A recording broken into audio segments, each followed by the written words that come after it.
Hello everybody, welcome back to another vlog. And for today's video guys, magluluto ko tayo na grilled ham and cheese sandwich.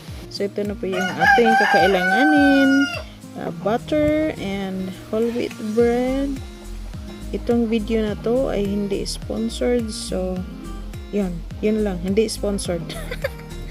Anyway, yung gamit ko na butter, unsalted butter, yan. So lagyan mo lang ng butter ang bread, one side lang, and then pagkatapos i-brown mo lang doon sa mainit-init na pan. Ayan, i-brown mo lang, hindi sunugin, huwag mong sunugin. And then lalagyan lang ng ham, sliced ham. Ang gamit natin na ham is King's ham, hindi sponsored yan. And then ganyan, cheese, yung American Heritage cheese, at saka hindi sponsored din. So wag ganon, charot. Anyway, yan, kunti lang talagang fire ilalagay, ay ninyo. Huwag ninyong baka masunog yung bread. So very low heat,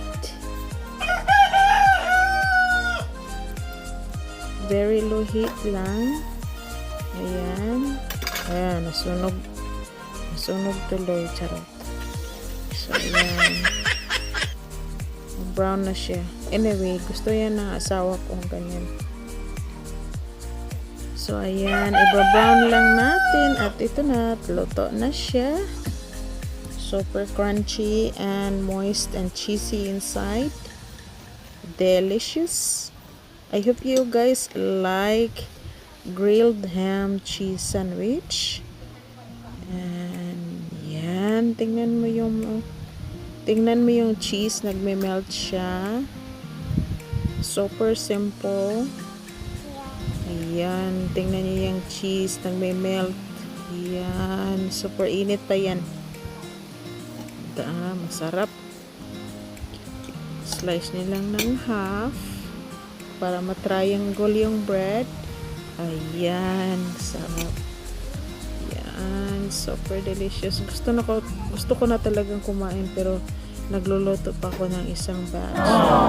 Lagay ko muna sa binigay ko na lang muna sa asawa ko.